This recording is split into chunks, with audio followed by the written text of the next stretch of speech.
சென்சிட்டிவான விஷயத்தை பத்தி பேச போறேன்னு சொல்லி ஒரு கூட்டத்தை கூட்டினேன். ஆனா அந்த இடத்துல நீ என்ன பண்ண, உன்னோட சுய விளம்பரத்தை அந்த கூட்டத்துல தேடிக்கிட்ட. நீ சென்சிட்டிவான விஷயத்துக்கு நீதிமன்றம் இருக்கு, காவல்துறை இருக்கு, சட்டம் தன் கடமையை செய்யும். கண்டிப்பா தப்பு பண்ணவங்களுக்கு தண்டனை கிடைச்சே ஆகும்.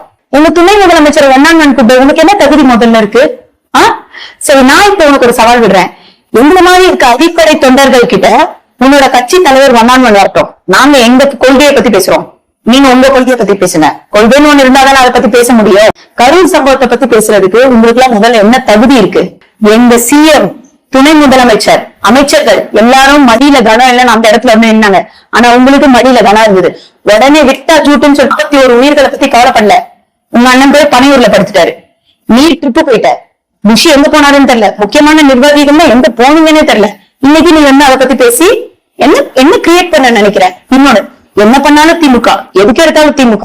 ரஜினி வந்து அரசியல் வரலன்னா திமுக, கமல் வந்து எங்க கூட கூட்டணி வச்சுட்டா நாங்க மிரட்டி கூட்டணி வச்சிட்டோம் திமுக, உங்க லீகல் அணி போய் டிவோர்ஸ் அப்ளை பண்ண திமுக, உங்க இல்லீகல் அணி கார்ல ஏறி போனா திமுக. எல்லாத்துக்கும் திமுக திமுக திமுக. நீ அருந்து போச்சு. வேற ஏதாவது புதுசா ட்ரை பண்ணு.